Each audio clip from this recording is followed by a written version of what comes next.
store the other day. I'm getting out and like I'm leaving Publix, and this guy's like, "Goat life." That's all he says to me when he sees me getting in my car. And I'm like, "Nigga, facts. Like that's what you gotta do. You gotta goat life." Yeah. And I had some teams like, "We want him to stop saying he's the greatest player ever." And I think they're kind of just like, "Oh, we don't want him to come off as arrogant." But when I say that, that's just motivating myself. Because what am I doing? Do you believe that you are? Do you believe that you're the greatest player ever? Yeah, I believe that I will be when it's all said and done. You know what I'm saying? But the reason, and logically, I'm like, bro, Kai, you have otherworldly athleticism. You have the skill.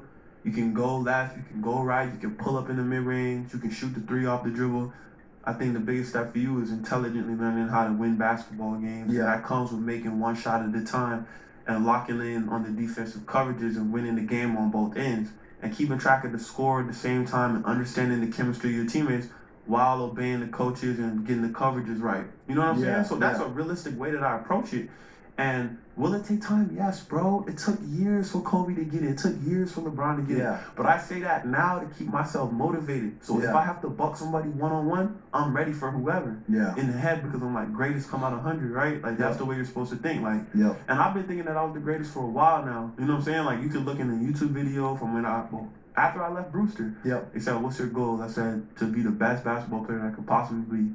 And if that leads me to being the greatest of all time, that's my goal." Because I'm like, Kai, you're 7 foot, whatever. You can shoot off the dribble.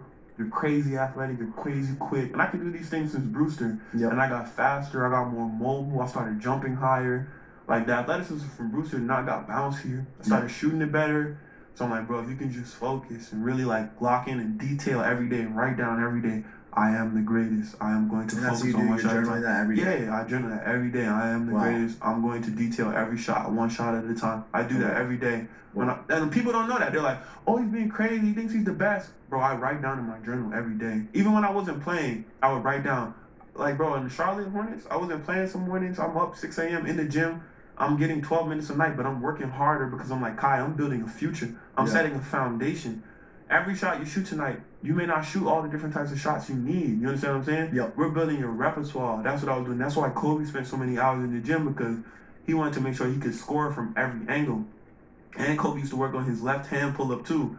So like he may spend a whole 2 hours just working on left-handed like jumpers and shit. Like just to be the best. You know what I'm saying? Like, so that was the detailing that I did. And that's why I focus on being the greatest, because I feel like that gives you a lot of money. That gives you peace of mind. I sleep better at night thinking that I'm the greatest. Do you think coming back into the NBA is gonna be like? You think players are gonna like look at you differently? Yeah, I think that players are gonna respect me more. They're gonna be like, bro, this guy's a really free being, and he's like really focused, and he's in here working hard and scoring the ball. But like my teammates in Charlotte respected me. Like they used to give me the ball, and they thought I had what it takes. You know what I'm saying? To be the best. Like, and I shared my dreams with them. You know, I used to say it all the time. They're like, "Are you gonna Finals MVP?" I'm like, "Yeah, I think I'm gonna be the next Finals MVP from Texas." I said that like early in the season, and they're like, "Man, that's a way to be." That's what some of my teammates would say. Like Dennis Smith, he's like, "I can't blame you, Shawty. Like that's how you're supposed to think." You know what I'm saying? Like that's how you should think every day. Like to be consistent in that every day, and that's what the test was for me.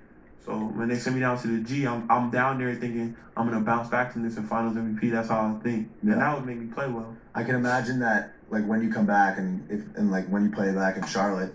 It's gonna be a great game. It's gonna be a pretty night, It's gonna be a pretty night. You're gonna show up for them. For sure. I'm gonna go crazy, man. And I love the Charlotte Hornets fans too. I wish that I was able to make like my dreams come true here. But you know, it's gonna be special regardless. And I have nothing but love for the organization, the team, my teammates, and the city. It was perfect. I loved it there. But but you're ready to go. I mean, you're not taking any time off. You're not. No. Go life.